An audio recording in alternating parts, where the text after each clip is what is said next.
Labour pain में औरतों को 20 हड्डियों के टूटने जितना दर्द होता है। एंड मोमेंट पे पेन डेफिनेटली सबको बहुत ज्यादा होगा। कोई उसे थोड़ा अच्छे से बेयर कर लेता है, कोई थोड़ा कम। कि पेट चीरो, बच्चे को निकालो, वो ज्यादा इजी है रादर देन इतना पेन सहकर नॉर्मल डिलीवरी करने से। तो समटाइम्स लेडीज डू गेट, वो इन्फ्लुएंस हो जाती हैं अपनी फ्रेंड्स से या सोशल मीडिया से, और out of fear of pain वो हमें पहली विजिट पे ही बोल देते हैं कि हम सीधा सिजेरियन कराएंगे।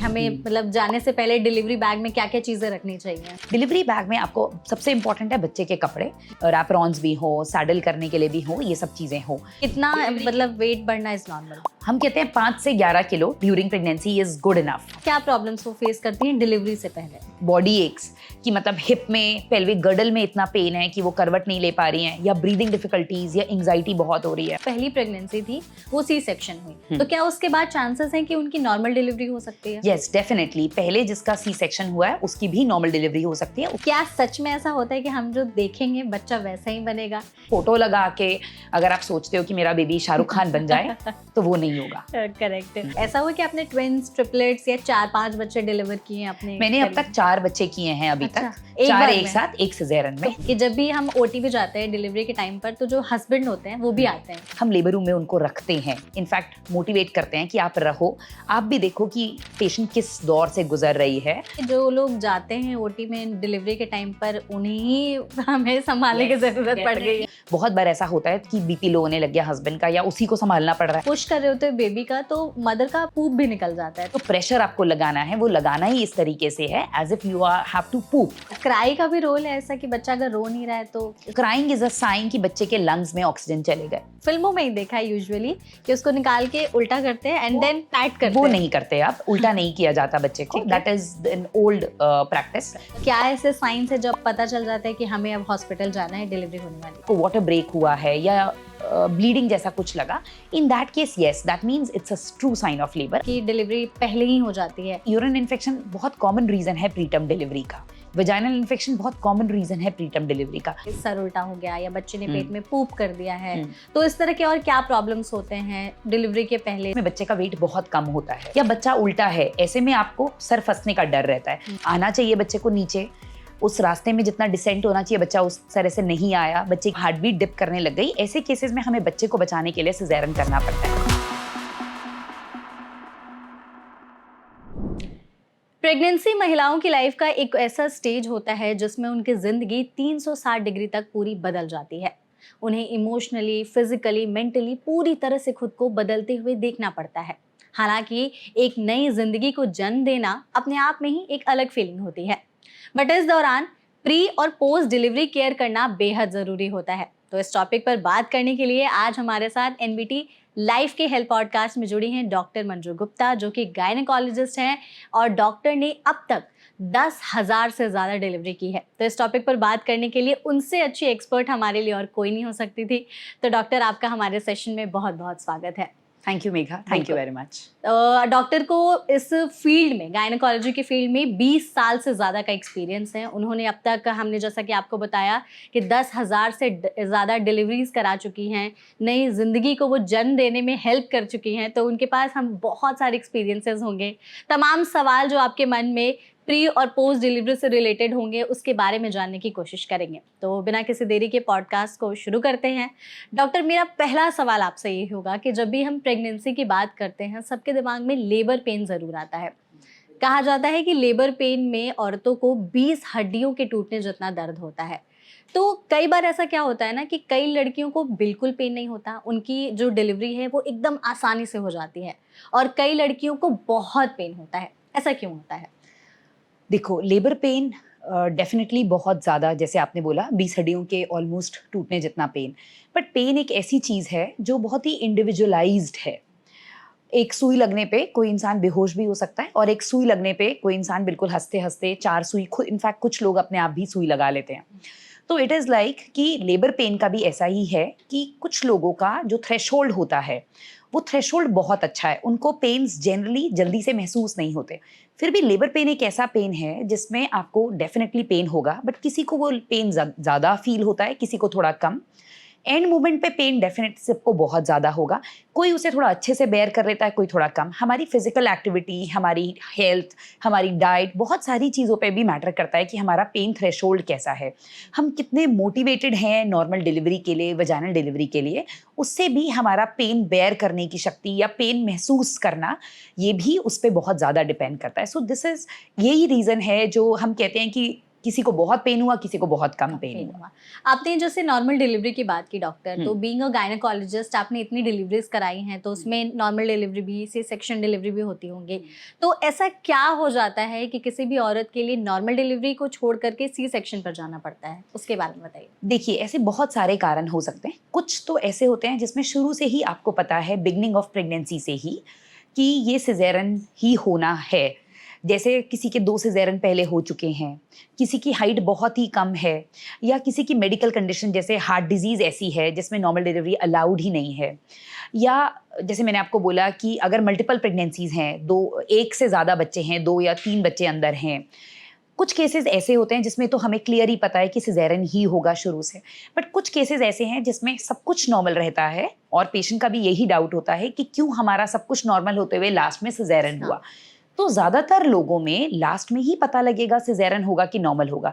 क्या रीजंस हैं? सपोज बच्चे का जितना आना चाहिए बच्चे को नीचे, उस रास्ते में जितना डिसेंट होना चाहिए बच्चा उस तरह से नहीं आया, बच्चे की हेड की पोजीशन जैसी होनी चाहिए थी वैसे नहीं थी, या उस लेबर के दौरान बच्चे ने सपोर्ट नहीं किया, उसकी हार्ट बीट को खतरा हुआ, हार्ट बीट डिप करने लग गई। ऐसे केसेस में हमें बच्चे को बचाने के लिए सिजेरियन करना पड़ता है। कभी कभी मदर पेन्स नहीं बेयर कर पाती, तो मदर मना कर देती है कि आगे मुझे नहीं नॉर्मल ट्राई करना, या फिर कभी कभी मदर की कंडीशन ऐसी हो जाती है कि सपोज मदर का बीपी बहुत बढ़ गया, या हमें प्रोग्रेस नहीं मिल रही जिस हिसाब से पेन्स आ रहे हैं और उस हिसाब से लेबर का प्रोग्रेशन नहीं हो रहा, तो ये इंडिकेशंस होते हैं जब हमें सिजेरियन करना पड़ सकता है लास्ट में। और कई लोगों के साथ क्या होता है, सब कुछ स्मूथ चलता है, जो डायलिटेशन, जो माउथ खुलना होता है यूट्रस का, सर्विक्स का, वो वैसे ही खुलता जाता है, बच्चे का डिसेंट भी उतना अच्छा होता जाता है और नॉर्मल डिलीवरी हो जाती है।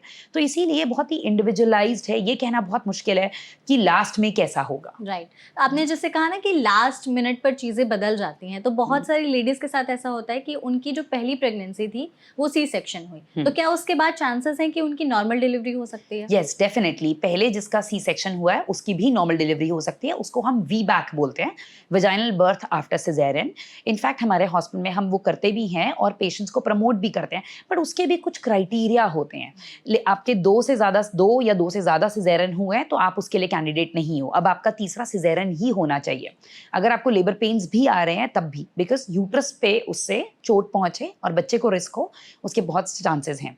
बट सपोज आपका पहले सिजेरियन हुआ था किसी ऐसे कारण की वजह से, जो कारण है कि बच्चा उल्टा था, या आपको लेबर पेन तब नहीं आए थे, या आपका वाटर ब्रेक हो गया था, ये सब रीजंस जो होते हैं वो रिपीट हो उसके चांसेस कम होते हैं। तो इस प्रेगनेंसी में हम ट्राई करेंगे कि आपका नॉर्मल हो। उसके लिए पेशेंट पहले से ही अपनी एक्टिविटीज़ वगैरह सब अच्छे रखते हैं। पेशेंट अगर लेबर में जाता है और उसके पुराने वाले टांके अगर ठीक हैं तो वी हेल्प हर कि वो नॉर्मल डिलीवर करे।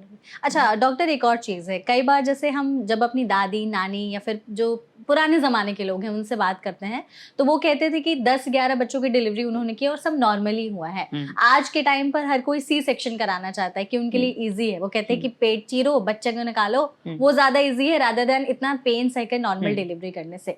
तो बीइंग अ गायनेकोलॉजिस्ट आपके पास पेशेंट्स आते हैं या जो लेडीज़ है वो उस तरह की चीज़ें लेकर के आती हैं कि मुझे पेन नहीं सहना है, मेरा सी सेक्शन कर दो? यस, आजकल बिकॉज अगेन लोग सोशल मीडिया को बहुत ज़्यादा अपना एक सोर्स ऑफ इंफॉर्मेशन मानते हैं और अपने फ्रेंड्स पीयर ग्रुप से बहुत ज़्यादा they are attached and they discuss every sort of thing. तो समटाइम्स लेडीज़ डू गेट, वो इन्फ्लुएंस हो जाती हैं अपनी फ्रेंड्स से या सोशल मीडिया से, और वो वीडियोज़ देखकर या कुछ देख के वो इतना डर जाती हैं कि बिफोर एनी इंडिकेशन या बिना कुछ और सोचे, out of fear of pain, वो हमें पहली विजिट पे ही बोल देते हैं कि हम सीधा सिजेरियन कराएंगे। कभी कभी उनके फैमिली में कुछ ऐसे इंसिडेंसेस हुए होते हैं जिससे कि वो वजाइनल डिलीवरी से डरी होती है और वो सीधा सिजेरियन के लिए ऑप्ट कर लेती हैं। ऐसी परसेंटेज बहुत कम है क्योंकि अब आजकल की लड़कियां बहुत प्रो हैं वजाइनल डिलीवरी के लिए, जितनी आज से 10 साल पहले नहीं थी। अब रिसेंटली जो गर्ल्स हैं वो इतनी ज़्यादा प्रो हैं, they are ready to do all sort of exercises. तो very few percentage out of 100 I say I just get 2 to 3% of women who say कि मेरा सिजेरियन कर दो। अदरवाइज 97% दे वांट कि इफ एंड बट कुछ भी हो, we want to go for vaginal delivery, normal delivery. Yes. Okay, तो इसमें जो पोस्ट डिलीवरी केयर होती है नॉर्मल डिलीवरी के लिए और सी सेक्शन के लिए कितनी अलग होती है, और क्या सेम ही होती है? आजकल सिजेरियन सेक्शन वैसे पहले की तरह नहीं है कि 2 घंटे सिजेरियन में लग रहे हैं, या ऐसा नहीं है कि हम पेशेंट को बहुत बड़ा कट कर रहे हैं या बीच में से कट कर रहे हैं। आजकल बिकनी कट जिसे बोलते हैं, फैनल स्टील इंसीजन देते हैं, तो उसमें पेशेंट की रिकवरी ऑलमोस्ट बराबर है जितनी नॉर्मल डिलीवरी में होती है। अब ऐसा नहीं है कि हम कहीं सिजेरियन में रिकवरी लेट हो रही है और नॉर्मल डिलीवरी में फास्ट हो रही है, दोनों में ही स्टिचेस हैं। डेफिनेटली यस, सिजेरियन में हमें पेशेंट के अंदर पेट में जाना पड़ रहा है, तबकि वजाइनल डिलीवरी एक तरह का नॉर्मल रास्ता हमने यूज़ किया। तो रिकवरी अगर आप देखो पेशेंट के लिए वैसे बेटर वजाइनल डिलीवरी होती है, बट देयर आर कंडीशंस जिसमें सिजेरियन करना ही है। तो recovery these days is not that delayed in caesarean section जितना पहले हुआ करती थी, आज से 20 साल पहले। तो क्या कुछ साइड इफेक्ट्स भी होते हैं सी सेक्शन के? ऐसा सी सेक्शन के कोई साइड इफेक्ट्स नहीं है। वजाइनल डिलीवरी के अपने साइड इफेक्ट्स हैं, सी सेक्शन के अपने साइड इफेक्ट्स हैं। सी सेक्शन भी तभी होना चाहिए जब इंडिकेटेड है। सिमिलरली वजाइनल डिलीवरी भी तभी होगी जब वो बेबी और मदर के लिए सेफ है। अगर उसमें कोई रिस्क फैक्टर है तो we should opt for the other mode of delivery, means C section. C section में रिस्क है तो वजाइनल डिलीवरी ऑप्ट करनी चाहिए। It is like that. तो कुछ साइड इफेक्ट्स को आप थोड़ा एक्सप्लेन करना चाहेंगे? जैसे सिजेरियन सेक्शन, अगर वजाइनल डिलीवरी से हमारी डिलीवरी हुई है या वजाइनल डिलीवरी हुई है, तो उससे क्या हो सकता है कि जो नीचे के स्टिचेस हैं, क्योंकि वो आपके पेरिनियम पे है, वहीं से ही पेशेंट को यूरिन भी पास करना है, मोशन भी पास करना है और बैठना भी उसी पे है, तो कई बार वो पेशेंट को इन्फेक्ट हो जाते हैं स्टिचेस, जिसकी वजह से पेशेंट ढंग से बैठ भी नहीं पाती। फीडिंग के टाइम पे उससे बहुत दिक्कत रहती है, तो वो स्टिचेस थोड़े पेनफुल पेशेंट को ज़्यादा रहते हैं। फ़ायदा ये है कि पेशेंट को कोई कट नहीं, डिस्चार्ज अगले दिन हो गया। अगर आज बाद में पेशेंट को कभी भी कोई पेट की सर्जरी करनी है तो अंदर चीज़ें अनटच्ड हैं, तो वो सर्जन फ्रेंडली है, पेशेंट को कॉम्प्लिकेशन के चांसेस कम है। नुकसान एक और चीज़ का है, जो हम कहते हैं वजाइना थोड़ा सा डेफिनेटली लूज हो जाता है, यूट्राइन प्रोलैप्स के चांसेस बढ़ जाते हैं, थोड़े पेल्विक मसल्स हमारी थोड़ी वीक हो जाती हैं वजाइनल डिलीवरी के बाद। तो यूरिन, जैसे खांसने पे यूरिन निकल जाना जिसको हम SUI बोलते हैं, ये सब के चांसेस थोड़े बढ़ जाते हैं वजाइनल डिलीवरी के बाद। सिजेरियन सेक्शन का एडवांटेज ये है कि पेशेंट को डेफिनेटली पेन नहीं लेना, और बाद में भी जो पेन होता है वो इतना नहीं होता, पेन किलर से सेटल हो जाता है। पेशेंट को चलने बैठने उठने में इतनी प्रॉब्लम नहीं है क्योंकि स्टिचेस तो पेट में हैं, वो भी आप 7 डेज में आप उनको ड्रेसिंग चेंज कर देते हो तो वो हील्ड मिलते हैं आपको। डिसएडवांटेज यही है कि पेशेंट 3 दिन हॉस्पिटल में रहेगा या 2 दिन से ज़्यादा रहेगा। पेशेंट को अगर एक्सरसाइजेज रिज्यूम करनी है तो वो 3 महीने के बाद अपनी एक्सरसाइजेज रिज्यूम करता है। Normal day to day activities patient can resume after 3 days itself. और अगर उसकी कोई फ्यूचर सर्जरी होनी है कभी भी एब्डोमेन में, तो आपको डेफिनेटली थिंग्स आर नाउ अडहेरेंट, मतलब वो चिपक जाती हैं, तो वो सर्जन्स डिफिकल्टी हो सकती है लेटर ऑन। ओके, तो डॉक्टर एक और चीज़ है, कई बार क्या होता है ना कि बच्चे कुछ कॉम्प्लिकेशंस पैदा करने लगते हैं पेट में। मतलब मैंने भी बहुत सुना है कि बच्चे का, जैसे आपने कहा कि सर उल्टा हो गया या बच्चे ने पेट में पूप कर दिया है, तो इस तरह के और क्या प्रॉब्लम्स होते हैं डिलीवरी के पहले जो आपको पता चलता है कि इसकी वजह से हमें या तो सी सेक्शन या नॉर्मल डिलीवरी करनी पड़ेगी? जैसे मैंने कहा कि अगर हम बच्चे से रिलेटेड बात करें तो कभी कभी कुछ ऐसी कंडीशंस होती हैं जिसमें बच्चे का वेट बहुत कम होता है। तो जब बच्चा उसका वेट 1.5 से कम है तो ऐसा बच्चा जनरली लेबर पेन के दौरान, वजाइनल डिलीवरी के दौरान उसको रिस्क हो सकता है। ऐसे केसेस में हम सीधा सिजेरियन के लिए ऑप्ट करते हैं, अनलेस एंड अनटिल जो पेशेंट है वो बिल्कुल लेबर में ही चली गई और हमें लग रहा है कि बच्चा तो अभी डिलीवर हो गया, सिजेरियन का भी टाइम नहीं है वो, या बच्चा उल्टा है, ऐसे में आपको सर फंसने का डर रहता है। उसके अलावा सपोज अगर अल्ट्रासाउंडोलॉजिस्ट ने लिखा है कि बच्चे के गले में 3 लूप्स हैं, 2 लूप्स तक तो हम ट्राई करते हैं वजाइनल डिलीवरी। गले में कॉर्ड बच्चे ने लगा लिया, जैसे जो प्लेसेंटा का कॉर्ड जो होता है, अम्बिलिकल कॉर्ड जिसे बोलते हैं, वो काफ़ी लंबी होती है, कई बार वो बच्चा अपने गले में लपेट लेता है जैसे माला होती है। तो अगर वो 2 से ज़्यादा लूप्स अल्ट्रासाउंड में एविडेंट है कि ये हैं, तो ऐसे में नॉर्मल डिलीवरी कराना रिस्की होता है। तो ऐसे में भी हम पेशेंट को बता के वी से कि if we try vaginal delivery तो रिस्क हो सकता है, तो कुछ लोग समझ के yes they opt for caesarean section, which is जो एक समझदारी का डिसीजन है। अगर 1 लूप या 2 लूप हैं तो नॉर्मल डिलीवरी डेफिनेटली ट्राई की जा सकती है। उसके अलावा बच्चे कई बार जैसे बच्चे में कोई ऐसी एब्नॉर्मैलिटी है, जब जैसे सपोज सर बहुत बड़ा है जो हमें पता है वजाइनल डिलीवरी से हो ही नहीं सकती, तो ये सब इंडिकेशंस हैं। जब हम पहले से या ट्विन्स हैं तो आपको पता है कि ये सिजेरियन ही होगा। ओके आपने जैसे ट्विन्स की बात की तो हम्म। ऐसा हुआ कि आपने ट्विन्स, ट्रिपलेट्स या 4-5 बच्चे डिलीवर किए हैं अपने मैंने अब तक career में? 4 बच्चे किए हैं अभी अच्छा, तक, एक 4 बार एक में? साथ, एक सिजेरियन तो में। प्लीज उसको 4 थोड़ा सा बच्चे थे। एक्सप्लेन करिए। पेशेंट का जो कंसेप्शन था, मतलब जो प्रेगनेंसी हुई थी वो आईयूआई के थ्रू हुई थी। तो शुरू में उसको बता दिया गया था कि 4 एग्स बने हैं, तो अगर हम आईयूआई करते हैं तो हो सकता है चारों तुम प्रेग्नेंट हो जाओ, और ये भी हो सकता है एक भी प्रेगनेंसी नहीं हो। बट पेशेंट क्योंकि बहुत टाइम से ट्राई कर रही थी, तो शी वाज लाइक कि मुझे चारों बच्चे कंटिन्यू करने हैं, मैं इस साइकिल को वेस्ट नहीं करना चाहती। तो आईयूआई के बाद जब उसके चारों बच्चे कंसीव कर गई वो, तब भी उसको ऑप्शन दिया गया कि 2 को हम रिड्यूस कर देते हैं, क्योंकि 4 वाली प्रेगनेंसी लंबे टाइम तक जाएगी नहीं, और उसकी वजह से हमारे चारों बच्चे कॉम्प्रोमाइज हो जाएंगे। हो सकता है एक भी हाथ में ना लगे, और हो सकता है चारों हाथ में लग जाए, बट चारों हाथ में लगे उसके चांसेस कम हैं, और आपको भी थोड़ा कॉम्प्लिकेशन ज़्यादा हो सकता है प्रेगनेंसी में। But she was so much so that उसको ये था कि मुझे चारों ही कंटिन्यू करने हैं। फाइनली हम उसे 29 वीक्स तक ले गए थे, and we delivered all the 4 babies. All 4 did well. कुछ कुछ टाइम येस उन्हें नर्सरी में ज़्यादा निकालना पड़ा, but all the 4 babies finally were discharged home. तो आप कैसा एक्सपीरियंस, कैसा फील करते हो जब भी कोई बच्चा डिलीवर करते हो आप? तो आप प्लीज अपना थोड़ा एक्सपीरियंस के बारे में बताइए। देखो, एक प्रेग्नेंट लेडी के साथ 9 महीने बिताना, फाइनली उसे डिलीवर करना, और जब बच्चा रोते हुए निकलता है, चाहे वजाइनल डिलीवरी से हो चाहे सिजेरियन सेक्शन से हो, आपको एक डेफिनेटली सेंस ऑफ सेटिस्फैक्शन आता है। जब बच्चे की आप क्राई सुनते हो, तो जितना मदर को अच्छा लगता है उतना ही अच्छा हमें भी लगता है कि येस, वी सक्सेसफुली हमने ये जर्नी तय की पेशेंट के साथ, और पेशेंट को हेल्दी बच्चा मिल गया। तो वो एक सेंस ऑफ सेटिस्फैक्शन, एक कॉम्प्लिसेंसी वो आपके अंदर आती है। यू फील गुड कि एक और हुआ सक्सेसफुल।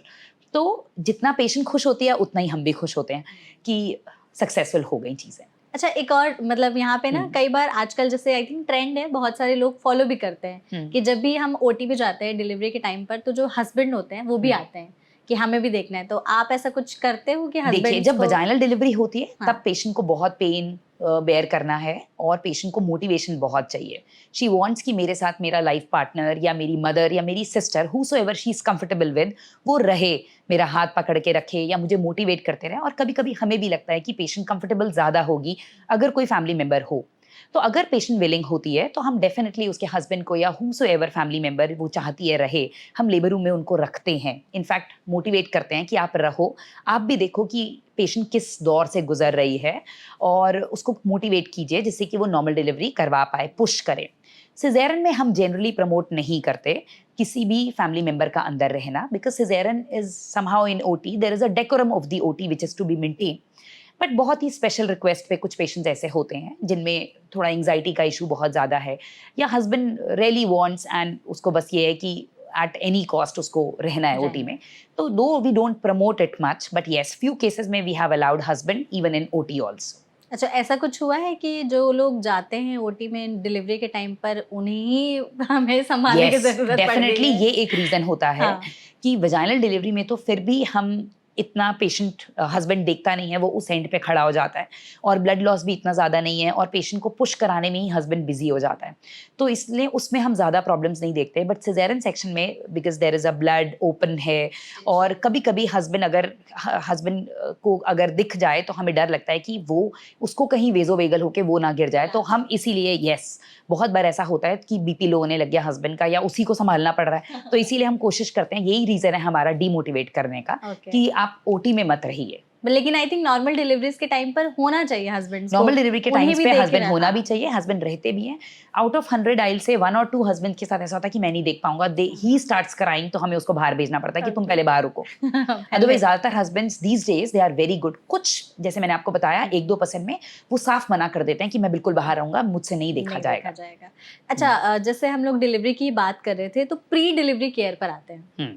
आप प्लीज बताइए कि मतलब डिलीवरी से पहले हमें किन बातों का ख्याल रखना चाहिए, और क्या क्या तैयारियां हमें मंथ बाय मंथ करके रहने चाहिए। जैसे अगर हमारा 3 महीने डिलीवरी के टाइम में, या 4-5, या एकदम जो लास्ट का महीना आ गया है, तो किस तरीके से हम तैयारी करें? देखिए, सबसे इंपॉर्टेंट है, प्रेगनेंसी एक जर्नी है और destination is the delivery. Healthy baby and healthy mother. तो ये बहुत इंपॉर्टेंट है कि हम अपनी जर्नी में ध्यान रखें, जिससे कि जर्नी भी ब्यूटीफुल रहे और लेस ट्रॉमेटिक हो और इनफैक्ट हैप्पी हो, और इसीलिए फिर डेस्टिनेशन का भी अपना अलग वो है। तो प्रेगनेंसी के दौरान ये इम्पॉर्टेंट है कि आप टाइमली अपने ऑब्स्टेट्रिशियन को विजिट करें, जो जो मल्टीविटामिन्स आपको दिए गए हैं, जो जो टेस्ट आपको बोले गए हैं वो फॉलो करें, अपनी डाइट पे बहुत ज़्यादा फोकस करें, एडिक्वेट फिजिकल एक्टिविटी रखें। बहुत ज़्यादा और बहुत कम दोनों ही हार्मफुल हो सकते हैं। ऐसा भी नहीं है कि आप ट्रेडमिल पे आप शीर्षासन करने लग जाएं, ठीक है, that we do not promote. लेकिन ये बहुत ज़रूरी है कि आप ऐसा भी नहीं कि आप ऑफिस में 9 to 5 जॉब करके आप बिल्कुल वॉक पे ध्यान नहीं दें। तो diet and exercise is very important through out 9 months। आप अंडर सुपरविजन करें, सप्लीमेंट्स जैसे जैसे बोले जाते हैं वैसे, and adequate visits, appropriate visits जितने भी रिक्वायर्ड हैं उतना करें। एक्टिविटी धीरे धीरे आपको बढ़ानी होती है, फिजिकल एक्टिविटी। डाइट में भी आपको चेंजेस करने होते हैं कि less of carbohydrates and less of fat and more of proteins आप लें, सो दैट डिलीवरी से पहले आप अपनी बॉडी को अच्छे से आपने प्रिपेयर किया, आपकी मसल एक कम है, आपके जॉइंट्स अच्छे हैं, आपका पेल्विस आपके बेबी को सपोर्ट कर रहा है, आपकी बॉडी आपकी प्रेगनेंसी को सपोर्ट करे। तो ये सब कब होगा, जब आप अपनी डाइट पे, एक्सरसाइज पे, अपने सप्लीमेंट्स पे ध्यान देंगे। और एक और जो अभी डिलीवरी बैग का टर्म आया है कि हमें मतलब जाने से पहले डिलीवरी बैग में क्या क्या चीज़ें रखनी चाहिए, तो बेसिकली आपकी एक फाइल बनी होनी चाहिए प्रॉपरली। ऐसा नहीं कि कोई चीज़ फ़ोन में है, कोई पेपर्स हस्बैंड के फ़ोन में है, कुछ पेपर्स कहीं छूट गए। तो इट इज़ बेटर दैट एक अपनी आप कंपोजिट फाइल बना के रखें, जिसमें आपने इन्वेस्टिगेशंस एक जगह और एक जगह आपने अपने सारे अल्ट्रासाउंड इन्वेस्टिगेशंस और प्रिस्क्रिप्शन पेपर्स रखे हुए हैं। वो फाइल, जिससे कि अगर आपको कभी भी भागना पड़े तो एटलीस्ट आप अपनी फाइल उठा सकें और टाइमली हॉस्पिटल पहुंच सके, रादर दैन लास्ट मोमेंट पे आप अपने पेपर्स ढूंढ रहे हैं। डिलीवरी बैग में आपको सबसे इंपॉर्टेंट है बच्चे के कपड़े। जो मदर होती है उसको तो क्लोथ्स हॉस्पिटल वाले generally till you are in the hospitalized, till you are in the hospital आपको हॉस्पिटल के कपड़े पहने हैं, बट अदरवाइज बच्चे के कपड़े आपको वेरी फर्स्ट डे से रिक्वायर्ड है। तो बच्चे के adequate clothing winters and summers, जिस भी टाइम पे आप अपनी डिलीवरी एक्सपेक्ट कर रहे हो, वो आपको washed, properly washed. If you do not believe in making the child wear नए कपड़े, तो आप पुराने कपड़ों को अच्छे से वॉश करके उनको रखें, जिसमें प्रॉपर रैपरॉन्स भी हो, सैडल करने के लिए भी हो, ये सब चीज़ें हो। उसके अलावा मदर, जैसे बच्चे को शुरू में फीडिंग में अगर प्रॉब्लम है तो फॉर्मूला देने के लिए मदर के पास एडिक्वेट बॉटल भी हो, और पंप भी शी कैन कीप।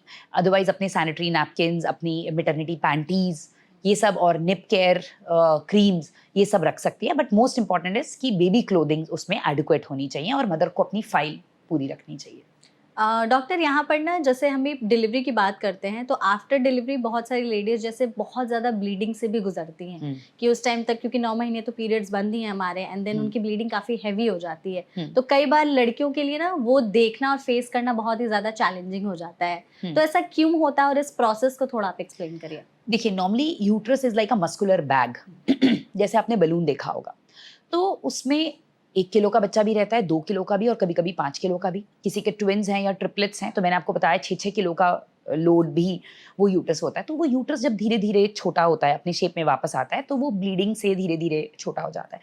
अगर वो छोटे होने की स्पीड उसकी कम है या किसी वजह से वो छोटा नहीं हो रहा है, तो उसमें क्लॉट्स इकट्ठे हो जाएंगे और वो ज़्यादा ब्लीड करेगी पेशेंट। कुछ की टेंडेंसी होती है कि वो इन जनरल थोड़ा ज़्यादा ब्लीड करते हैं, तो उसमें एडिक्वेट मेडिसिन से वी ट्राई कि पेशेंट को, क्योंकि फाइनली आप ब्लड लूज अपनी बॉडी से कर रहे हो तो ब्लड लॉस कम हो, तो वी ट्राई कि वो ब्लड लॉस कम करने के लिए एडिक्वेट मेडिसिन दे दी जाए। एंड वी टेल पेशेंट्स कि this much amount of bleeding is okay, if you face excessive bleeding आपको हमें बताना है। ये नहीं सोचना कि घर वालों से बात करके कि ये अच्छा है, आपका पेट कम हो रहा है। कुछ लोग ऐसा भी मानते हैं कि ब्लीडिंग ज़्यादा हुई तो ये सारा गंदा चीज़ निकल रही है, पेट की छटाई हो रही है। ये गलत है। अगर आपको कभी भी लगे कि यू आर ब्लीडिंग एक्सेसिव, जो आपको बताया गया है उससे ज़्यादा अगर आप ब्लीड कर रहे हो, तो you should consult your obstetrician rather than doing all देसी नुस्खाज और ये सब करने की बजाय। दूसरी चीज़, जब ज़्यादा ब्लीडिंग होती है, जैसे मैंने आपको बताया कि दवाइयों से जनरली वो कंट्रोल हो जाती है।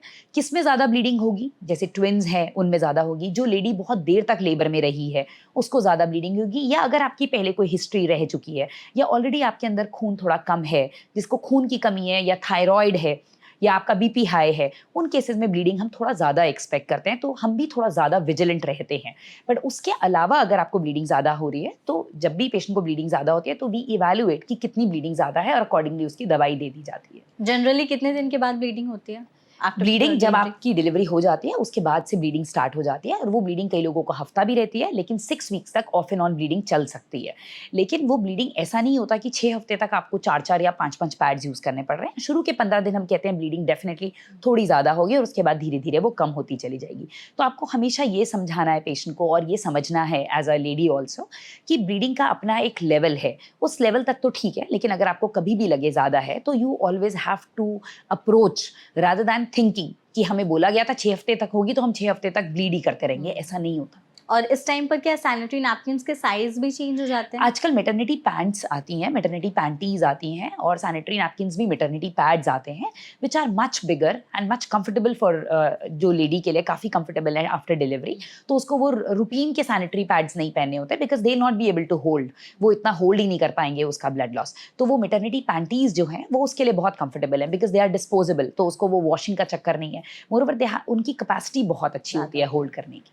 डॉक्टर, एक और चीज़ है कि कई बार क्या होता है ना कि आफ्टर डिलीवरी लेडीज मतलब मोस्टली उनके शरीर में बहुत ज़्यादा चेंजेस आ जाते हैं। फेस पर एक्ने आ गया, हेयर लॉस बहुत ज़्यादा हो रहा है, या वेट या तो अचानक से बढ़ गया या घटने लगेगा। तो इस सब के अलावा और क्या क्या चेंजेस एक औरत फेस करती है after delivery?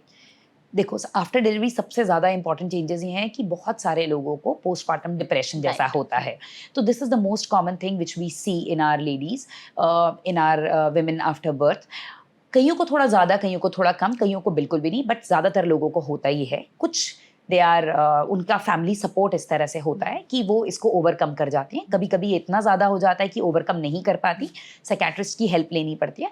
But generally again मैंने कहा, हेल्दी लाइफस्टाइल और अगर डाइट रहेगी, स्लीप ठीक रहेगी, तो आप पोस्टमार्टम डिप्रेशन या पोस्टमार्टम ब्लूज जिसे बोलते हैं, आप उसको भी ओवरकम कर जाते हो। सनलाइट बहुत ज़रूरी है उसके लिए। डाइट में आप कोकोनट वाटर लें, आप टी कॉफ़ी भी थोड़ा उसमें हेल्प करता है। Bananas, fruits, walnuts, almonds, they also help in ये आपके डिप्रेशन को एले करने में। तो ये क्या अभी होना शुरू है पोस्टमार्टम डिप्रेशन, या पहले भी लेडीज फेस करती थी? जनरली क्या होता था, लेडीज़ को इतना से नहीं होता था कि वो अपनी हर चीज़ को प्रोजेक्ट कर पाएँ। These days ladies are very educated, तो उनको हर चीज़ अपनी they are able to express. तो इसलिए थोड़ा आजकल ज़्यादा होता भी है, बिकॉज इंडोर्स रहते हैं, फिजिकल एक्टिविटी कम है, डाइट भी थोड़ी इस तरह से। तो पहले भी होता था, बट आजकल वो रिकॉग्नाइज करती हैं इसको, तो हमें ज़्यादा इनकाउंटर करने को मिलता है। तो मैंने जैसे बोला भी आपसे कि हेयर लॉस से बहुत सारी लेडीज परेशान हो जाती हैं, फेस पर एक्ने से, या एकदम वो अपने वेट को लेकर के काफ़ी ज़्यादा डिस्टर्ब रहती हैं कि मेरा वेट इतना ज़्यादा बढ़ गया, तो उसको लेके वो कॉन्फिडेंट भी नहीं फील कर पाती। तो ऐसी लेडीज आती हैं आपके पास अपनी परेशानी लेकर के? Definitely yes, after 1 month they do come कि हेयर फॉल बहुत हो रहा है या वेट कम नहीं हो रहा। तो वी एक्सप्लेन देम कि लाइफ में हर चीज़ का अपना एक टाइम है। प्रेगनेंसी के दौरान वेट पे ध्यान नहीं देना, इतना देना है, ऐसा भी नहीं करना कि 25 किलो बढ़ाना है, लेकिन ऐसा भी नहीं करना कि खाए नहीं कि वेट नहीं बढ़े। तो कितना डिलीवरी मतलब वेट बढ़ना इज नॉर्मल? हम कहते हैं 5 से 11 kilo during pregnancy is good enough. अगर आप ओवरवेट हो तो 2.5-3-4 किलो भी बढ़ाओगे तो भी काफ़ी है।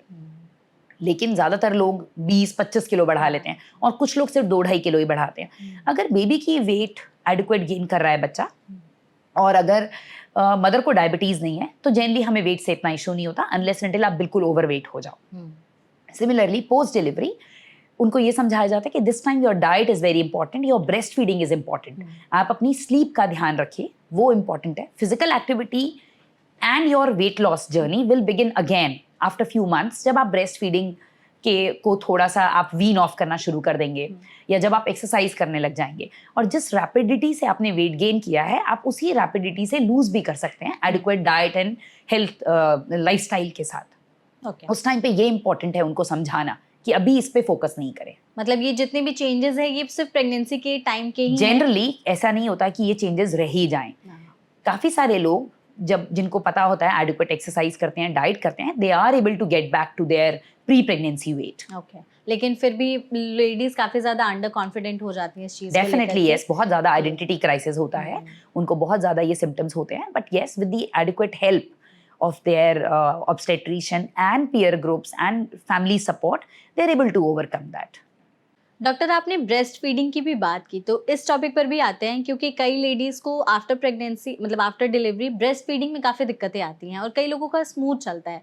तो किस तरह की प्रॉब्लम फेस करती हैं लेडीज़ ब्रेस्ट फीडिंग को लेकर के? देखिए, जैसे सब इंडिविजुअल का अलग अलग होता है। तो कुछ लोगों को ब्रेस्ट मिल्क बहुत जल्दी आने लग जाता है, 16 वीक से ही उनको लैक्टेशन स्टार्ट हो गई प्रेगनेंसी के दौरान ही। इसीलिए जब बेबी डिलीवर भी हुआ वो आराम से फीड भी कर पा रही हैं, उनका जो ब्रेस्ट शेप है, निपल का शेप है, वो बिल्कुल अच्छा है, बच्चा भी एडिक्वेटली लैच कर रहा है, तो उनको ब्रेस्ट फीडिंग में ज़्यादा इश्यूज़ नहीं है। पेन वगैरह तो थोड़ा सा ब्रेस्ट फीडिंग के दौरान ज़्यादातर लोगों को होता है, बट बहुत सारी लेडीज़ को मिल्क प्रोडक्शन में टाइम लग जाता है, 48 to 72 आवर्स, कभी कभी को थोड़ा और ज़्यादा, या कुछ को नहीं आता। एज सच कोई मेजर फैक्टर नहीं है जिनको हम कह सकें कि ये फैक्टर था जिस वजह से ये नहीं कर पाई, बट बहुत सारी लेडीज़ को यही प्रॉब्लम होती है कि मिल्क इनफ नहीं आ रहा, मिल्क इनफ नहीं आ रहा, या उनका बच्चा लैच नहीं कर रहा, जिसके लिए वो बहुत कोशिश करती हैं, लैक्टेशन कंसल्टेंट की भी हेल्प लेती हैं, फाइनली सक्सीड हो जाती हैं। कुछ लोग नहीं सक्सीड कर पाते, तो हम उन्हें समझाते हैं कि आपकी ड्यूटी है ट्राई करना और फीड कराना, जितना आता है उतना कराइए, नहीं आता अपनी डाइट को इम्प्रूव कीजिए, अपने मेंटल हेल्थ को इम्प्रूव कीजिए, उससे भी बढ़ेगा। अगर फिर भी नहीं बढ़ता तो we have other options which are okay if the breast milk is not enough. तो कोई सुपर फूड्स हैं ऐसे जो ब्रेस्ट फीडिंग में हेल्प करते हैं? Yes, definitely we say there are few available in the market with few brand names also. Most of them are Ayurvedic ones, शतावरी और ये सब होता है उनमें। अगर हम घर वालों की बात करें तो हम कहते हैं कि if you take carom seeds, अजवाइन अगर आप लें, या मेथी लें, या जीरा पानी पिएं, तो इन सब से, मसूर की दाल है, ये सब बहुत हेल्प करती है मिल्क प्रोडक्शन में। आप अपनी नींद पूरी कीजिए, अपना डाइट में लिक्विड्स, दूध खूब लीजिए, तो उससे भी हेल्प मिलती है। कुछ मेडिसिनल दवाइयाँ भी हैं जो हम दे देते हैं पेशेंट्स को, जिससे कि थोड़ा सा मिल्क में बूस्ट हो जाए, बट वो लॉन्ग टर्म के लिए नहीं है। ओके आपने यहाँ पे जैसे नींद की बात की ना, तो कई लेडीज को फेस करनी पड़ती है ये प्रॉब्लम कि डिलीवरी से पहले भी उन्हें नींद नहीं आती, रात में बेचैनी होती है, या बार बार उनका ब्रेन फॉग हो जाता है, इस तरह की प्रॉब्लम्स। तो ऐसी और क्या प्रॉब्लम्स वो फेस करती हैं डिलीवरी से पहले? डिलीवरी से पहले ज़्यादातर लास्ट ट्रिमेस्टर में, आखिरी के 3 महीनों में या 4 महीनों में जो लेडीज़ को होता है, वो बॉडी एक्स, कि मतलब हिप में, पेल्विक गर्डल में इतना पेन है कि वो करवट नहीं ले पा रही हैं, या ब्रीदिंग डिफ़िकल्टीज़, या एंग्जाइटी बहुत हो रही है, या फिर उनको लेग क्रैम्प्स हो रहे हैं। नींद definitely is a big issue जो काफ़ी लोगों को होता है, बट वो भी आपके हेल्दी लाइफस्टाइल से काफ़ी हद तक, and with help of few medicine, जैसे मैग्नीशियम उसमें बहुत अच्छा रोल प्ले करता है, तो मैग्नीशियम वगैरह से लोग ज़्यादातर फीमेल्स अपनी स्लीप को एडिक्वेट कर पाती हैं।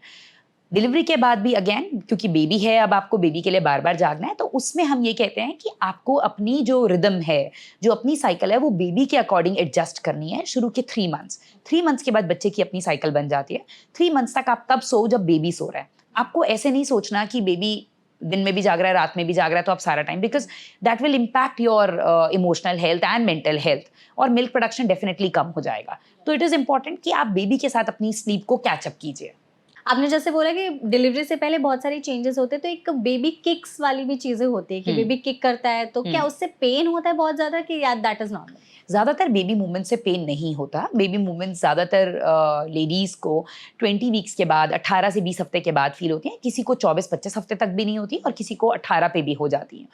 बेबी मूवमेंट्स के साथ एज सच तो most of the females do not experience any pains unless and until last में, जब आपके आखिरी के 2 महीने बचे हैं, तब बेबी कभी कभी बहुत हार्ड मूव करता है, या सपोज अगर किसी लेडी का फैट कंटेंट कम है, एब्डोमिनल मसल्स ही मसल्स हैं, या मसल भी पुअर है, फैट भी थोड़ा कम है एब्डोमिन पे, तो उनको थोड़ी हर किक थोड़ा ज़्यादा पेनफुल, या पेन्स के दौरान अगर आपको बेबी मूव कर रहा है, तब आपको वो मूवमेंट्स थोड़ी पेनफुल हो सकती हैं। Otherwise baby movements are generally not painful.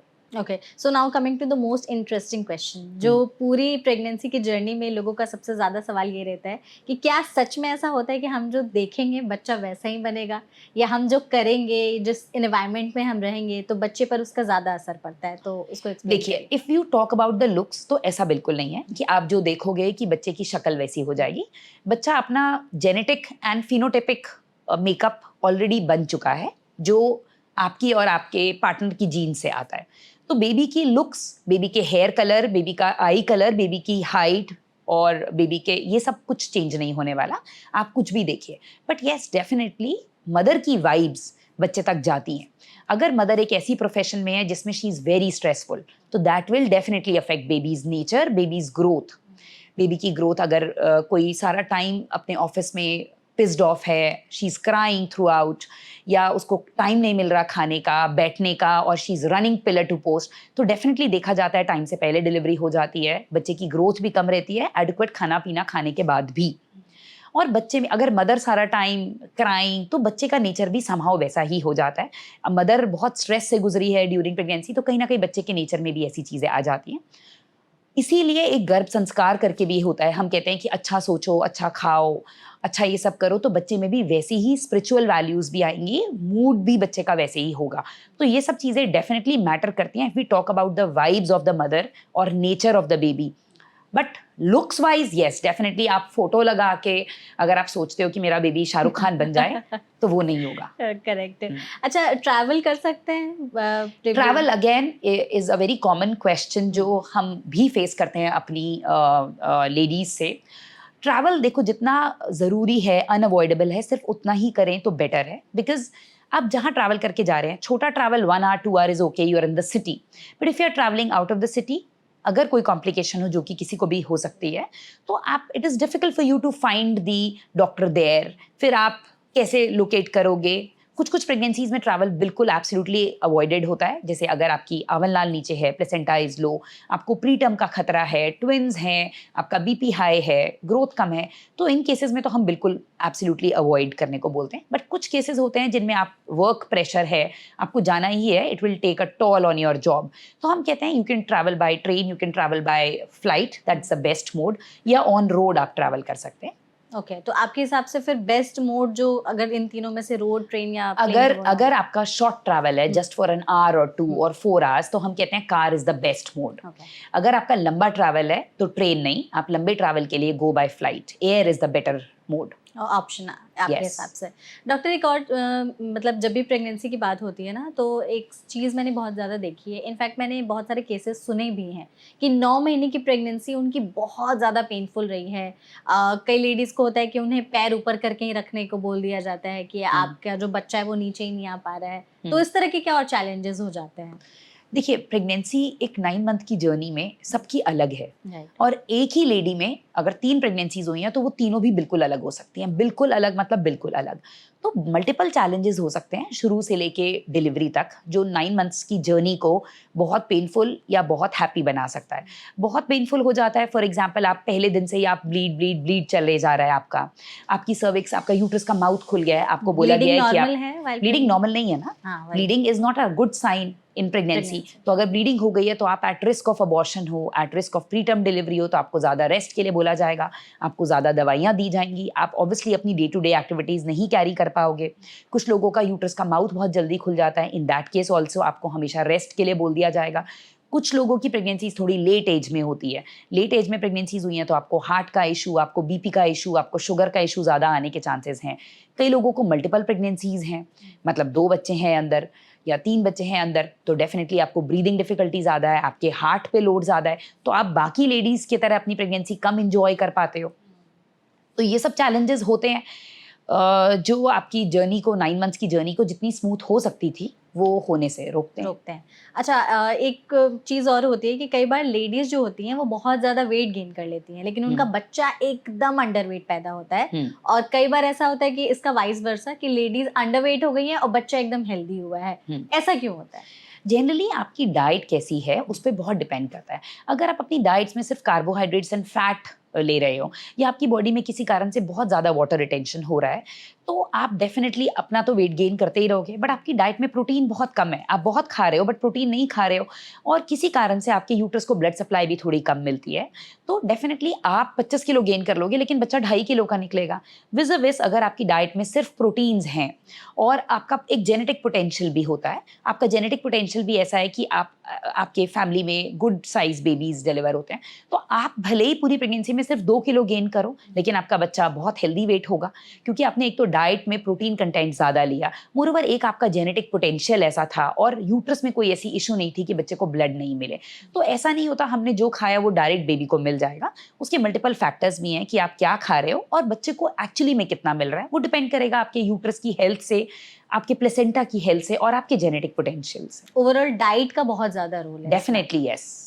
अब यहाँ पर फॉल्स लेबर पेन की भी बात कर लेते हैं। कई लेडीज़ को डिलीवरी से पहले फॉल्स लेबर पेन बहुत ज़्यादा सफ़र करना पड़ता है उनको, तो इस टाइम पर आप क्या उनको एडवाइस देना चाहते हैं? हम पेशेंट को ये बताते हैं कि ट्रू लेबर आप किसे समझिए, थोड़ा बहुत पेन आपको आ गया, आधा घंटा हुआ और कुछ नहीं हुआ, आप सो गए, आप चल लिए और आप काम में बिजी हो गए और पेन चला गया तो उसको फॉल्स पेन्स मानिए। मूवमेंट्स का ध्यान रखिए, अपने बेबी की मूवमेंट्स आपको एडिक्वेटली पता लगता रहे। अगर आपको कोई भी पेन 2 घंटे से ज़्यादा परसिस्ट कर रहा है, आपको उसके साथ डिस्चार्ज हो रहा है या आपको लगता है म्यूकस प्लग जैसा कुछ निकला, ऐसा कुछ है तो that may be true labour pains. In that case आप हॉस्पिटल आइए, हम आपको एग्जामिन करके आपको कंफर्म करेंगे कि ये क्या है and accordingly we will take a call. तो इसको ब्रैक्सटन हिक्स बोलते हैं या कुछ ब्रैक्सटन अलग है? हिक्स कंट्रैक्शंस अलग होती हैं। Braxton Hicks generally patient perceive नहीं करता, या करता है तो उसको उसके साथ पेन नहीं होता। Okay. जो फॉल्स पेन्स हम जिसकी बात कर रहे हैं उसमें पेशेंट को पेन ज़्यादा है और कॉन्ट्रैक्शंस कम है। ब्रैक्सटन हिक में कॉन्ट्रैक्शंस हैं बट पेन नहीं है। और जब डिलीवरी हो रही होती है तो उस टाइम पे कॉन्ट्रैक्शन की वजह से पेन जो होता है Yes. उसको कम करने के लिए कुछ किया जा सकता है? बहुत सारे तरीके होते हैं। लेबर के दौरान अगर पेशेंट को कॉन्ट्रैक्शंस हैं और वो उस पेन को बहुत ज़्यादा परसीव कर रहे हैं तो बहुत सारी एक्सरसाइजेज हैं जो हम उस टाइम पे पेशेंट को एडवाइस करते हैं कि आप ये करिए तो उससे आपको पेन कम परसीव होगा। दूसरी चीज़, कोई मेडिकल तरीके भी हैं, जैसे एपिड्यूरल करके एक होता है इंजेक्शन जिसको हम पेनलेस डिलीवरी के लिए बोलते हैं। उससे भी पेशेंट का पेन काफ़ी हद तक कम हो जाता है, ऑलमोस्ट 95% कम। फिजियोथेरेपी है जिसमें हम पेशेंट को बॉलिंग और बहुत सारी एक्सरसाइजेज ड्यूरिंग लेबर बोलते हैं करने के लिए, जिससे कि पेल्विक मसल्स रिलैक्स करती हैं और कॉन्ट्रैक्शंस उन्हें कम फील होती हैं। लेबर का प्रोग्रेशन भी थोड़ा जल्दी हो जाता है। और क्या ऐसे साइंस है जब पता चल जाता है कि हमें अब हॉस्पिटल जाना है, डिलीवरी होने वाली है? अगर किसी को पेन्स, मैंने जैसे आपको बताया कि अगर वो रेगुलर इंटरवल्स में पेन्स हैं, इंटेंसिटी और फ्रीक्वेंसी बढ़ रही है, 2 घंटे से ज़्यादा हो गए ऐसे पेन्स आते हुए, या आपको साथ में म्यूकस प्लग है या आपको वाटर ब्रेक हुआ है या ब्लीडिंग जैसा कुछ लगा, in that case yes, that means it's a true sign of labour, आपको हॉस्पिटल जाना चाहिए। आपने वाटर ब्रेक्स की बात की, उसके बारे में भी थोड़ा बताइए। वाटर ब्रेक में बेसिकली बेबी इज एक बैग में होता है जिसमें वाटर है। नॉर्मली तो वाटर ब्रेक तब होता है जब पेशेंट लेबर में है, कुछ डायलिटेशन हो गई और या तो हम उसको ब्रेक कर रहे हैं जिसको हम आर्टिफिशियल रप्चर बोलते हैं, या फिर स्पॉन्टेनियस रप्चर होता है। कभी कभी लेबर स्टार्ट होने से पहले ही वाटर ब्रेक हो जाता है। चाहे लेबर आने से पहले वाटर ब्रेक हो जाए चाहे हम करें, इट इज़ एन इमरजेंसी जिसमें आपको हॉस्पिटल जाना ही है। आपको घर पे नहीं रहना वाटर ब्रेक के बाद। ऐसा नहीं है कि आपको 1 सेकंड में पहुंच जाना है या आप 1 घंटे का भी टाइम नहीं ले सकते, लेकिन इसका मतलब ये नहीं है सुबह वाटर ब्रेक हुआ और आप शाम को डॉक्टर के पास डॉक्टर को बता रहे हैं। बेटर है कि आप इमीडिएटली अपने डॉक्टर को इन्फॉर्म कीजिए and as per your convenience आप हॉस्पिटल पहुंचिए जितना आप जल्दी पहुंच सकते हैं।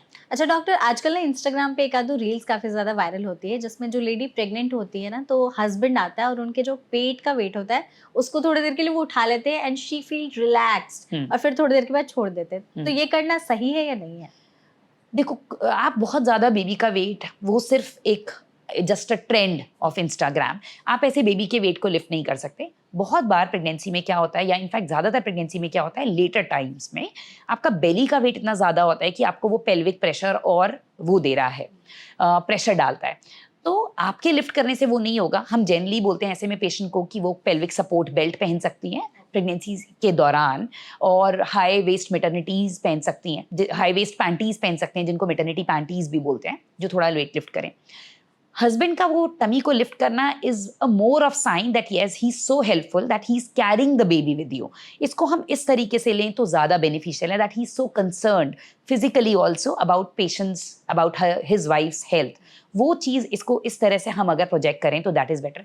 5 मिनट के लिए अगर हम टमी को होल्ड कर लेंगे तो that won't help her much. Okay, उतना कुछ ऐसा नहीं है, this is just a trend जिसको हम सपोर्ट इस तरह से कर सकते हैं कि yes, husband is supporting the wife in bearing the weight of the baby. कई बार क्या होता है कि करवट लेने में भी सोने के दौरान बहुत ज़्यादा डिफिकल्टी फेस करती हैं लेडीज़ की, एक साइड से नहीं सो पाएंगे, इधर साइड से नहीं सो पाएंगे, तो क्या बेस्ट स्लीपिंग पोजीशन होती है उनके लिए? आइडियली तो sleeping position is sleeping on the sides. आप थोड़ा साइड पे सोइए, बट दैट डजंट मीन कि आप पूरा 180 पे सोएं। आप अगर हल्का सा भी टिल्ट कर लेंगे जिससे कि बेबी का वेट आपकी स्पाइन पे ना आए, तो आप कुशन्स का यूज़ कर सकते हैं, और उससे आपको बहुत ज़्यादा 180 से 180 टर्न भी नहीं करना पड़ेगा, वरना आपको 180 टर्न पूरा लेना पड़ता है। तो slight tilt is better to any side, left side और राइट साइड का इसमें कोई इंपॉर्टेंस नहीं है। अच्छा, और जिन लेडीज़ को ऑलरेडी पहले से कोई प्रॉब्लम है, जैसे आपने बताया भी कि हार्ट डिजीज़ है या कोई डायबिटीज़, थायराइड का इशू है या खून की कमी है, तो इनकी प्रेगनेंसी बाकी लेडीज से कितनी अलग होती है और डिलीवरी में कैसे चेंजेस हो सकते हैं? देखिए, अगर किसी को खून की कमी है तो वो अगेन अपनी डे टू डे एक्टिविटीज़ में इतना अच्छा नहीं कर पाएगी, उसको बहुत ज़्यादा ब्रेथलेसनेस होगी जितनी एक नॉर्मल प्रेग्नेंट लेडी को नहीं होगी। डे टू डे एक्टिविटीज़ तो मैंने बताया। डिलीवरी के टाइम पे ज़्यादा डर रहेगा ब्लड लॉस का, तो हमें ये ध्यान रखना है कि हम मिनिमाइज़ करें ब्लड लॉस ड्यूरिंग डिलीवरी। और उसके अलावा अगर हार्ट डिजीज़ है तो अगेन हार्ट पे प्रेगनेंसी के दौरान ही बहुत लोड पड़ रहा है, ऊपर से हार्ट डिजीज़ है तो लोड और ज़्यादा। तो हमें रूटीनली उनके इकोज़ जैसे हम कराते हैं या ईसीजी कराते हैं, या उनमें भी हम लेबर को कट शॉर्ट करते हैं, सिज़ेरियन करते हैं, या सेकंड स्टेज जब आपको पुश करना है, जब हार्ट पे सबसे ज़्यादा लोड है, उसको हम कोशिश करते हैं वो शॉर्ट ड्यूरेशन हो, चाहे वैक्यूम की हेल्प से या किसी भी हेल्प से। सिमिलरली अगर डायबिटीज़ है तो उसमें बच्चे का वेट बहुत ज़्यादा हो जाता है और मदर की डाइट को हमें बहुत कट डाउन करना पड़ता है इन टर्म्स ऑफ कार्बोहाइड्रेट्स। तो उसमें भी हमें टाइम से डिलीवरी करनी है, we can not extend till 40 weeks कुछ कंडीशंस में। तो ये सब चीज़ें उनकी प्रेगनेंसीज़ को डेफिनेटली डिफरेंट बनाता है दैन रूटीन हेल्दी प्रेगनेंसी। अच्छा, मुझे अभी एक चीज़ याद आई कि डिलीवरी के टाइम पर मैंने ऐसा सुना है, मैंने देखा तो नहीं है, बट आई हर्ड कि कई बार जब आप पुश कर रहे होते हो बेबी का तो मदर का पूप भी निकल जाता है, तो is it true? Yes definitely, हम पेशेंट को इनफैक्ट बोलते ही ऐसे हैं कि आप पॉटी कीजिए, बिकॉज जो प्रेशर आपको लगाना है वो लगाना ही इस तरीके से है as if you are have to poop. तो आप जब वो वाला प्रेशर लगाते हैं तभी आप बेबी को एडिक्वेटली पुश कर पाते हैं, बिकॉज अदरवाइज तो आपको पता नहीं है कैसे पुश करना है। आप फर्स्ट टाइमर हो, अगर सेकेंड टाइमर भी हो तो भी जो आपका प्रेशर है, जो आपको बेबी को बाहर निकालने के लिए जो प्रेशर लगाना है, that is the same as you have to poop. तो आप ये जो इतना मेस क्रिएट हो जाता है वाइल्ड डिलीवरी की, पूप भी निकल रहा है, ब्लड भी निकल रहा है, आई थिंक यूरिन भी पास हो रहा है, फिर बच्चा निकल रहा है तो उसके साथ प्लेसेंटा कॉर्ड भी आ रहा है, तो ये जितना मेस होता है, तो बीइंग अ गायनेकोलॉजिस्ट आप कैसे डील करते हो? आपको कभी लगता है नहीं कि दिस इज सो डर्टी? सी, आप जिस प्रोफेशन में होते हो आप उसको यूज टू हो जाते हो। उस टाइम पे हमारे लिए इतना मैटर नहीं करता, हमारे लिए उस टाइम पे मैटर करता है कि पेशेंट एडिक्वेटली पुश करे और बच्चे की हार्ट बीट ठीक रहे। तो उस टाइम पे blood we are use to, poop while delivering we are use to, and urine हम एम्प्टी करा के पुश कराते हैं बिकॉज वो अदरवाइज रोकता है। पूप के लिए भी हम पेशेंट को भी कभी कभी थोड़ा मेसी लगने लग जाता है तो हम पेशेंट को एनेमा दे देते हैं पहले ही, दो it is not a protocol कि आपको देना ही है ज़रूरी, आप नहीं भी देंगे तो भी कुछ ऐसा नहीं है, but yes just to create less of mess आप दे सकते हैं enema. But even after enema poop is there, but we gynaecologist being use to, हम उस एरिया में ही काम करते हैं तो हम यूज टू होते हैं उस टाइम पे। हमारे लिए प्रायोरिटीज इज नॉट द पूप, हमारे लिए प्रायोरिटी है कि बेबी क्राई करता हुआ बाहर आ जाए। अच्छा, क्राई का भी रोल है ऐसा कि बच्चा अगर रो नहीं रहा है तो इसके बारे में? देखिए, एक भगवान ने ऐसा बनाया है कि जब बच्चा बाहर आएगा इमिडिएटली तो वो क्राई करेगा, क्योंकि उसका टेम्परेचर चेंज हुआ और बेबी क्राई करके अपने लंग्स को एक्सपैंड करता है। तो क्राइंग इज अ साइन कि बच्चे के लंग्स में ऑक्सीजन चले गए, उसने ऑक्सीजन ले लिया और वो ऑक्सीजन अब पूरी बॉडी को मिल गया।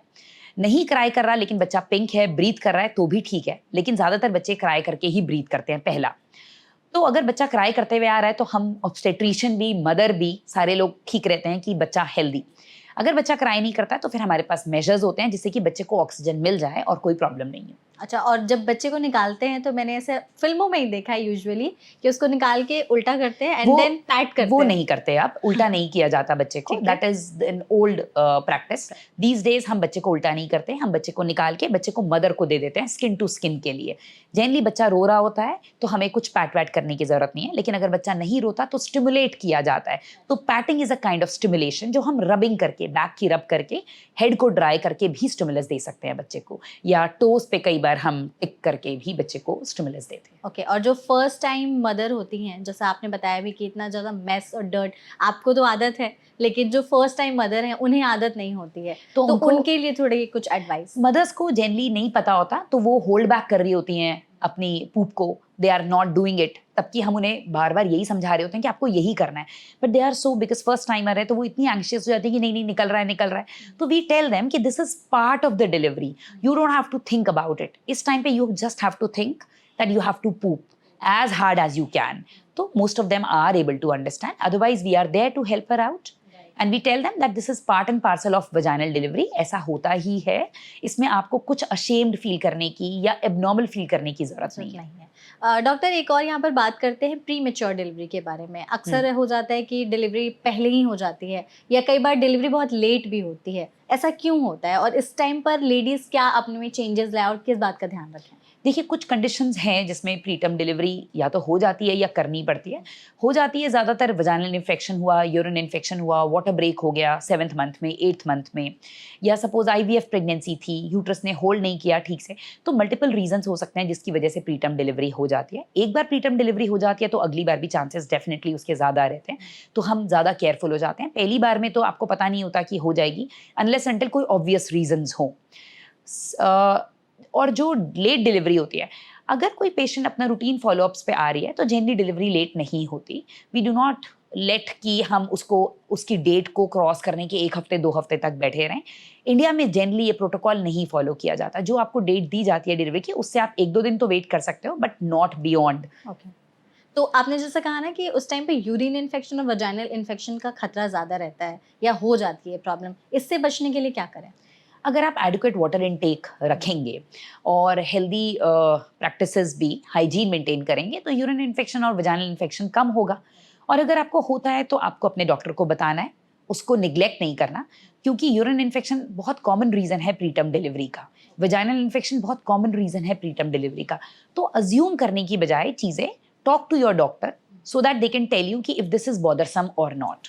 अच्छा, एक और चीज़ यहाँ पे मुझे याद आई कि जब भी हम बात करते हैं डिलीवरी के पहले की, तो कई बार प्रेगनेंसी के दौरान वजाइनल हेयर, प्यूबिक हेयर को लेकर के भी लेडीज़ बहुत ज़्यादा परेशान रहती हैं. तो उन्हें हेयर्स हटाने चाहिए, रखने चाहिए या क्या है? देखिए, वो हेयर के लिए जब तक वो कर सकते हैं, बिकॉज बाद में बेली के बाद तो they can not do it themselves. Waxing के लिए हम जनरली मना करते हैं, but if they can trim themselves, well and good, they can. If they can not, we say it is okay, you can take the help, otherwise you may not do it. Because whenever जब lady hospitalise होती है तो as a protocol part preparation और cleaning में वो अपने आप किया जाता है बाय दी सपोर्ट ग्रुप. और क्या-क्या चीज़ें की जाती हैं जब कोई लेडी एडमिट होती है हॉस्पिटल में डिलीवरी के लिए, तो उसके बारे में? जब डिलीवरी के लिए एडमिट होते हैं तो जनरली हम कहते हैं कि you should not be wearing ornaments और नेल पॉलिश, क्योंकि हमें ऑक्सीजन लेवल्स देखने होते हैं. ऑर्नामेंट्स, ऑक्सीजन लेवल्स, ये हम वो रिमूव करते हैं. कोई टैग वैग अगर उन्होंने पहना है, जैसे कुछ लोग थ्रेड्स पहन लेते हैं, सीक्रेट थ्रेड्स एंड ऑल, वो प्यूबिक हेयर क्लीन किए जाते हैं. अगर सिजेरियन के लिए लेडी एडमिट हुई है तो टमी के ऊपर भी जो हेयर है उनको क्लिप किया जाता है.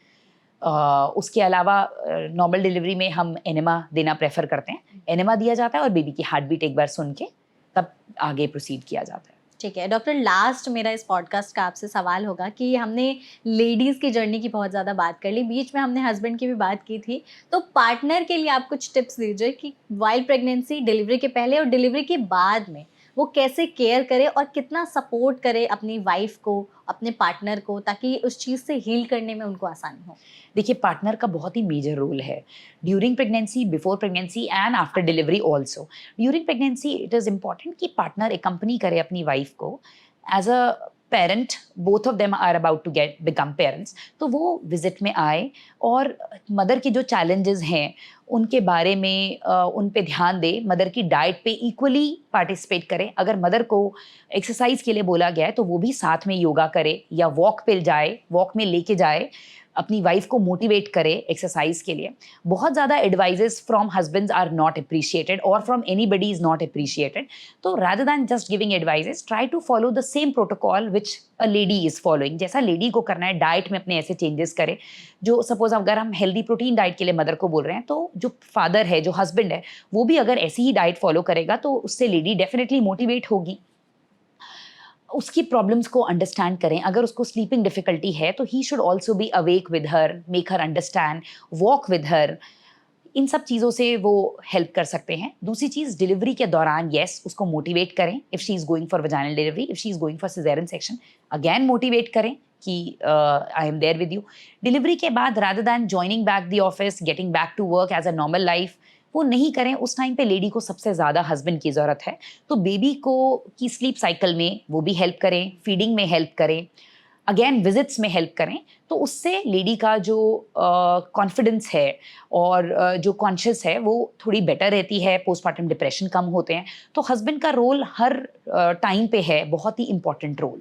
पोस्टमार्टम डिप्रेशन के साइंस भी आप प्लीज बता दीजिए ताकि पोस्टमार्टम पार्टनर को डिप्रेशन भी. में ही यही है कि लेडी को हमेशा क्राइंग स्पेल्स होते रहेंगे. शील फील वेरी लो, शील हैव आइडेंटिटी डिसऑर्डर कि ये क्या हो गया, ये कैसे हो गया. क्राइंग स्पेल सबसे ज्यादा होते हैं. कई बार ऐसा क्या होता है ना फीलिंग कि मूड स्विंग्स, इरिटेबिलिटी बहुत बढ़ जाती है, लॉस ऑफ एपेटाइट हो जाता है, तो लैक ऑफ स्लीप हो जाता है. तो these are major symptoms of postpartum. और कई बार ऐसा भी होता है ना कि जो फैमिली मेंबर्स और पार्टनर्स भी होते हैं, तो अब उस लेडी से ज्यादा वो बच्चे को प्रायोरिटी देते हैं. Exactly. कोई मिलने भी आ रहा है तो सबसे पहले पूछेंगे कि बच्चा Exactly. कैसा है, So- ठीक है. उनके बारे में कोई पूछेगा ही नहीं. तो इस चीज को भी डील Yes, करने so में that is why after delivery we tell all our husbands कि आपको you don't have to care about baby so much. सारा time you don't keep on talking about baby. Talk about your wife so that she feels that yes, I carry equal importance. ऐसा नहीं है कि अब I am nobody. तो and advises are not appreciated specially in postpartum period. वो बहुत सारे advises from peer groups, from family members actually hassle the lady. तो और अगर वो हस्बैंड से भी आ जाएगी तो फिर वो और ख़राब कर देती है चीज़ों को. तो इट इज़ इम्पॉर्टेंट उस टाइम पे हस्बैंड अपनी वाइफ को सपोर्ट करे, और rather than focusing only on the baby, focus more on the wife. Baby पे फोकस तो वाइफ कर ही रही है, तो इट इज इम्पोर्टेंट कि आप अपनी वाइफ पे ज्यादा फोकस पूरी करें. फैमिली भी बेबी पर ही ज्यादा Feel कर फोकस रही है, करती है, exactly. तो आपको इस टाइम पर अपने ज्यादा, पार्टनर पर yes, ज्यादा पार्टनर पे ज्यादा ध्यान देना. Exactly correct. तो आई थिंक इस पॉडकास्ट के जरिए हमने प्री और post delivery care, postpartum depression और जितने भी टॉपिक्स थे जिसके बारे में लोग जानना चाहते होंगे उसको अच्छे से कवर किया. आई होप आपने इस सेशन को एंजॉय किया होगा Yes, doctor. definitely. Thank you so much हमारे साथ इस पॉडकास्ट में जुड़ने के लिए, and thank you so much audience कि आपने इस वीडियो को एंड तक देखा. इसे शेयर ज़रूर करिएगा, स्पेशली जो लेडीज़ प्रेग्नेंट हैं और उनके पार्टनर्स को भी, ताकि जितनी प्रॉब्लम्स उन्हें फेस करनी पड़ती हैं उनके बारे में अच्छे से जानकारी उन्हें हो. डिलीवरी के दौरान किस तरह का अपना ख्याल रखना है, उसके बाद किस तरीके से अपनी केयर करनी है, इन सभी के बारे में अच्छी इन्फॉर्मेशन हमें डॉक्टर मंजू ने इस पॉडकास्ट के जरिए दी है. वीडियो अच्छी लगी हो तो इसे लाइक और शेयर ज़रूर करिएगा और कमेंट सेक्शन में अपना फीडबैक दीजिएगा. साथ ही हमारे चैनल NBT लाइफ को फॉलो करना बिल्कुल भी मत भूलिएगा. Thank you so much.